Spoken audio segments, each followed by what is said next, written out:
So my name is Sandrine Dixson-Declève and I am the co-president of the Club of Rome. I'm here in Cape Town for the first Club of Rome summit outside of Europe in Africa. And I came here under the invitation of my co-president Mampela Ramphele, who really feels that it's important for the Club of Rome members, an organization that has been here for the last 50 years, talking about the importance of climate change, of environment, of the limits to growth and the impact of people on the environment. And she felt that we had to come back to the cradle of the world, Africa, as the place where we all needed to understand our roots. And I think what's been very interesting here over the last few days is to get a sense that the young Africans in particular, and those that we have engaged with, are really ready for this challenge, and that what they're waiting for is for collaboration, for an intergenerational dialogue, but also for people like members of the Club of Rome who understand some of the complexities, but also the solutions, to work with them to co-create the future and to really think through how we can emerge from a convergence of a series of emergencies. We have published over the last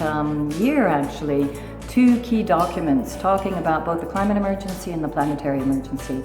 And for me, that has been crucial in trying to understand how we can bring people on this journey so that they can feel that there is a vision, there is a future, but there also is an immediate need over the next decade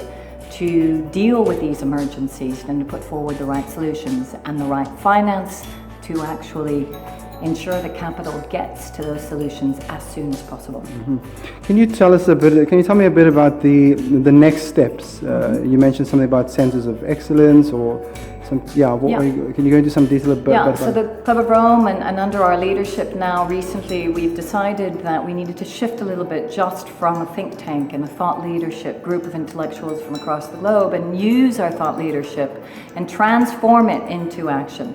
So working with scientists and youth leaders and civil society, but also governments, to translate our thought leadership in the area of regenerative economies, in the area of climate change, in the area of energy solutions, in the area also of sociological, anthropological, and psychological, psychiatric solutions, so that we ensure that as we shift, because we're going to have to shift very fast, we also think about the human dimension. So it's areas of the just transition. How do we create the right funding mechanisms to ensure that people that are working, for example, in coal or in high carbon